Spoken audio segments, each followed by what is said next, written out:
Golkarpedian heboh Presiden Prabowo Subianto memerintahkan pembongkaran pagar laut di perairan Kabupaten Tangerang.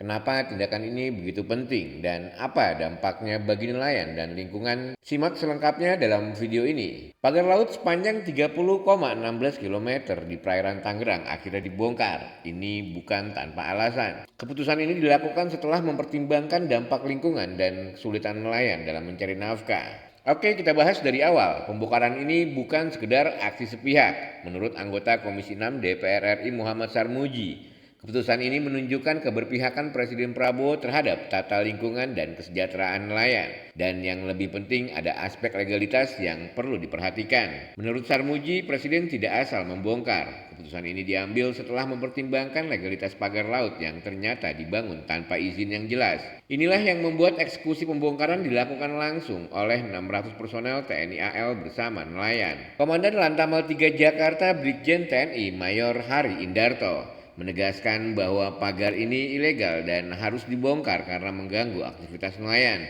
Kebayang gak sih para nelayan yang harusnya bisa bebas mencari ikan malah terhalang pagar besar di laut? Tapi ada pertanyaan besar, apakah perlu dibentuk panitia khusus atau pansus untuk menyelidiki kasus ini? Sarmuji bilang belum perlu katanya.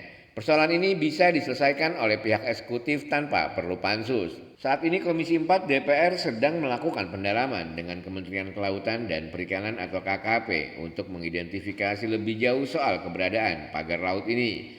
Apakah ada pihak tertentu yang diuntungkan dari pagar ini? Atau ini hanya proyek ilegal semata? Yang jelas ini bukan sekedar soal pagar laut, tapi juga tentang hak nelayan dan perlindungan ekosistem laut. Kalau kalian jadi nelayan yang terhalang pagar ini, apa yang bakal kalian lakukan? Tulis pendapat kalian di kolom komentar. Singkatnya, pembongkaran laut ini adalah langkah besar yang menunjukkan kepedulian pemerintah terhadap nelayan dan lingkungan. Tapi masih banyak pertanyaan yang harus dijawab. Jadi pastikan kalian terus update soal ini. Golkarpedian jangan lupa like, share, dan subscribe biar nggak ketinggalan berita-berita penting lainnya.